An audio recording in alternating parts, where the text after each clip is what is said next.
name is Sally Ferris, actually Mona Sally Ferris, but I go by Sally Ferris. And I turned 81 last summer, and I'm glad I've lived this long, and I hope I get a few more years.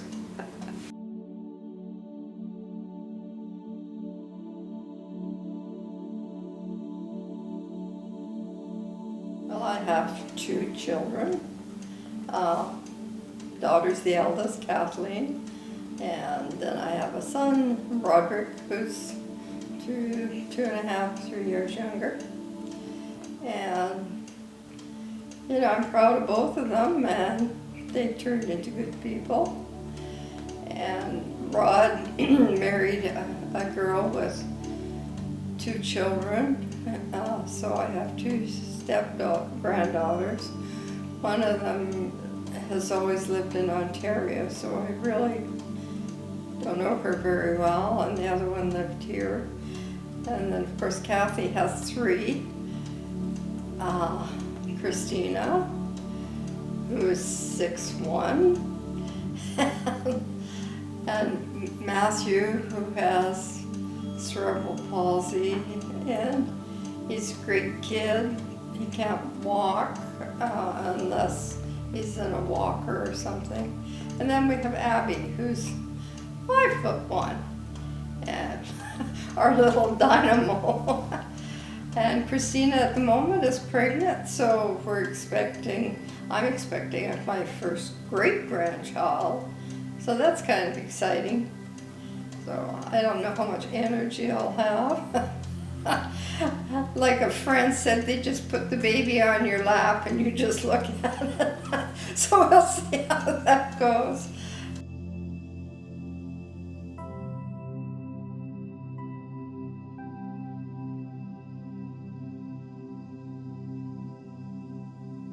Well, I met Roy skiing. I went up to Jasper with 3 German boyfriends. And my mother said there was safety in numbers. She said it was okay to go. Anyhow, I got up there, and Roy was standing against a window looking out, and I thought, wow, look at that guy, you know. And so then later on we were out skiing, and there was a long lineup, and I skied across the skis, and he said, where do you think you're going? And I said, to the front of the line. So then we stopped and talked, and then a couple months later, on a Saturday night, my brother, who didn't ski, said, you know, there's a dance at the ski club, would you take me? And I said, oh, okay. And wouldn't you know, Roy was there. And so I went home with Roy, and the rest is history. So, well, I sort of went home with him. He took me to a house party, and a friend of his, who's, of course, they've all passed away now, cut himself really badly. He was drinking, so Roy and his friends took him to the hospital. And Roy's friend's girlfriend, who's still a really close friend to the state, took me home. So Heather took me home from my first date with Roy.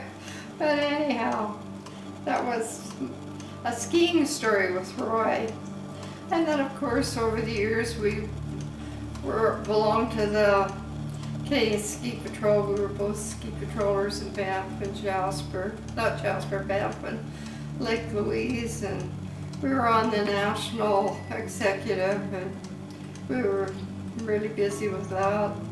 And then one winter, Roy got pneumonia, and he was in bed for a month, and we were living in Calgary, and it was bitterly cold. It was one of those famous winters for cold. And while he was sick in bed, he said, we're moving. And my mother had moved to Kelowna. So then we started coming to Kelowna for Christmas and summer holidays and Easter. And so I said, we're moving to Kelowna. So we came out here, and he had a couple job interviews, but it was like 1969, and jobs were tough to come by in the Okanagan. People went after they finished high school and went away. But anyhow, we bought into a business, and have been here ever since. So I'm a long time Okanagan resident. Only lived in Kelowna a couple months, but lived in Vernon for 50 years more. So this one Roy gave me for our 25th anniversary. I gave him a duck, but he gave you know, fair and fair.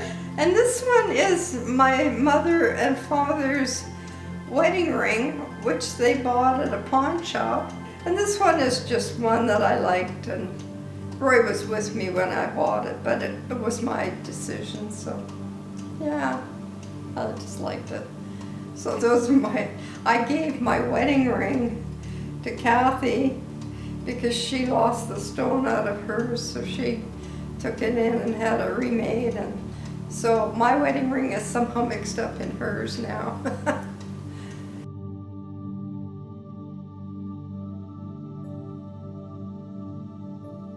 My father joined the Navy.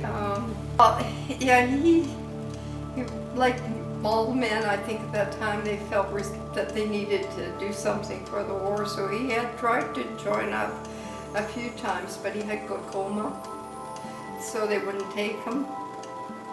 So he finally, in 1944, they were sort of taking anybody, but not to go overseas, so he was based in Halifax, and he was a shipwright, which means he was a ship's carpenter. And so they were out patrolling, and they were hit by a submarine, and the boat went down, and apparently all of the guys that were sleeping, which was my dad happened to be sleeping in, drowned, and the rest of them survived. We went to quite a few, I don't know if you call them reunions, but they had memorials for them in Victoria, and they actually brought the captain of the submarine to one of them. I couldn't believe it. My aunt and I were just stunned. I mean, the people that survived thought it was great, but those of us who were, you know, the relatives of the people that didn't survive, I don't think were impressed. And he talked about how they sunk the ship, and then they got news right after, within a day, that the war was over, and they sailed up into the St. Lawrence, and what's the word when you come in with the white flag, and surrendered, that's the word, they surrendered in Montreal, but they had managed to kill, I think there was about 15 that died and 15 that lived. So, yeah. And I think I went on to say just that being children of a single parent was totally abnormal in those days, and Mom didn't remarry and until after my brother and I married. And so I was like kind of, first of all, I lived in the worst house in the best neighborhood, not good, and then I was the daughter of, I didn't have a dad, you know, so it always felt like, I think it gives you character, you know, hardships give you character. I hope I have character. I think that does happen. If life is too easy, you don't really grab on. I don't think life is harder. You knuckle in, and anyhow, that's my story of my poor dad, who I didn't really know that well.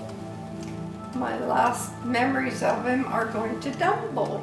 He broke his leg. They shipped him back to Edmonton for recuperating time, and while he was there, he took me to Dumbo on his crutches.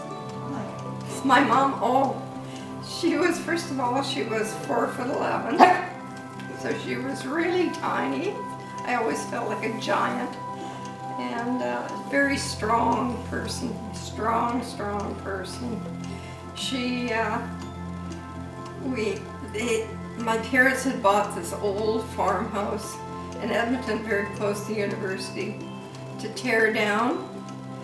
And of course my dad was killed in the war, and so it never got torn down. We lived in this really old house in a really nice neighborhood. That's another character builder. And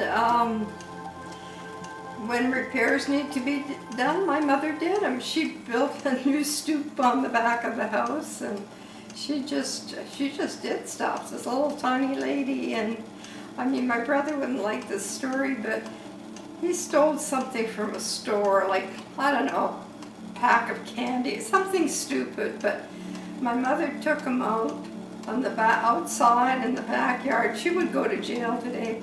She had a willow and she whacked him with it. You could hear him, I think, yelling all over the neighborhood. I never stole anything ever. I mean, that just went in there, but I mean, today that wouldn't be allowed, but I think my brother was better for it too. He'd probably even tell you that. But was my mom. Little tiny feisty lady. Sort of like her granddaughter. Yeah.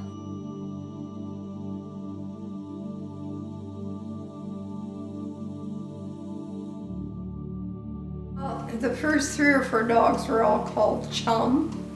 And the first chummy was you know, a real buddy, and he followed me across the street one day and got hit by a car. So that's a sad story.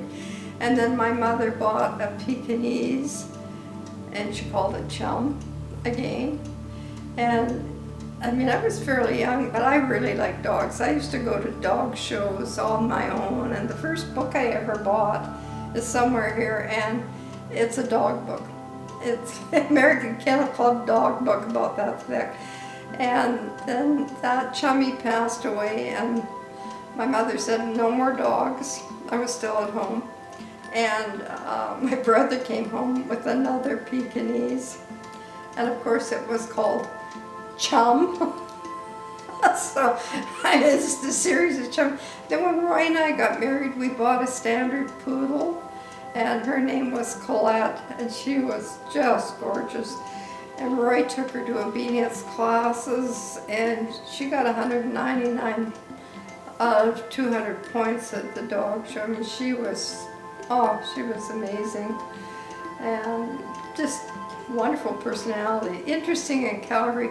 In Calgary, you have screen doors because of the cold, and in those days, salesmen were always coming to the door because we women were at home with the kids, and if somebody knocked on the door and I'd open the inner door, she'd just bang it. She was big. She'd just bang on that door and bark, and most of the time they'd just turn around and run back to where they came from.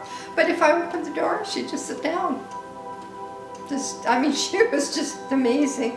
And then after that, we had quite a few wonderful dogs. And the one before her, we had 18 years, and Roy died before she did, so she was my connection for quite a while. Her name was Chula, which means pretty in Spanish. So she was a great dog. The grandkids all know Chula. So anyhow. And there was other dogs in there, filtered in between. We were doggy people. Okay, this is Sasha, and I'm a second owner. Actually, I'm a third owner. And the people that owned her originally were selling their house, and she's challenging when people come, so they gave her to somebody they thought was going to look after her and love her, and it was quite the opposite. I think she wasn't neutered at that time, and I think they had a male and thought they were going to breed her. So then they put an ad on Castanet, and I answered it, and I ended up the winner. And I got Sasha, but she has been a challenging little girl. I've had dogs all my life, and she's the most challenging I've ever had. No! And, but anyhow, she's my buddy, and she looks after me and doesn't let anybody get near me. unfortunately. Sasha, stop it. I know I'm talking about you, but just stop it. So anyhow, that's my Sasha story. Oh, but there is another story. There was some challenges with the foundations in the house I was living in Vernon, and this man who was the builder of the house came along with the guy that did the subdivision, and he said, "Oh, I had a dog just like that. We called her Dashie." And I said, "Oh, I think this is your dog, because her name was Dashie when I got her. And you know, she's not good with strangers." I said, "Do you want to hold her?" And he said, "Yes." And she just loved him to death. She just wailed all over and poor guy had tears running down his face, and so did the developer, because she just loved him so much. But it turned out his wife didn't love her that much, but his kids did. So about a month later, he came over with his kids, and they all came in, and she just loved them all to death. And he made the comment that after she was finishing loving them, she jumped up beside me and snuggled in. So he said it's like she's saying, "Okay, you guys are good, but this lady's good too." So anyhow, that's my Sasha story, which is kind of, oh! After Roy and I got married, we were looking at, we had houses and just for something to do, and I saw this house I really liked, and Roy said, "Hey, you promised me we'd go to Europe before we buy a house." And so I said, "Okay, then let's go now." So we moved in with my mom and put all our money in an account, and we sold all the stuff that we wanted, and we bought a little Renault Dauphine, which is like a Volkswagen, only French, and we spent 7 months driving around Europe in our Renault Dauphine. We went all over Eastern Europe or Western Europe. At that time, the wall was still up. You couldn't get into Eastern Germany, but we did everything from Norway and Sweden down to Capri in Italy, and then over across all the way through Spain, down to Canary Islands, back up through France. We just did a really comprehensive trip, and yeah, so we were gone 7 months, and I came home pregnant, of course, with Kathy. She's Danish. She doesn't know it, but she's Danish. And so that was a little unusual. Our friends and our friends' parents thought we were crazy because we should be saving our money, and you know. So when we came home, of course we quit our jobs, and because I was pregnant, I got a job, but I got a part-time, really nice part-time job, but Roy never had problems getting work. And then we got transferred to Calgary shortly afterwards. And then eventually we moved out here, like that's the other story, but not that many people do stuff like that. And when we came home and we'd meet Europeans, and there were so many, because there was a flood of immigrants from Europe after the war, we'd always be able to say, "Oh, I've been to whatever city they came from." And so we made instant friends. Most of our friends had ended up in Calgary being Europeans, because that was a new city for us, and they seemed to work in engineering, which was what Roy was doing. And so it was a good life. It was a good choice. So I've never regretted. Wonderful memories.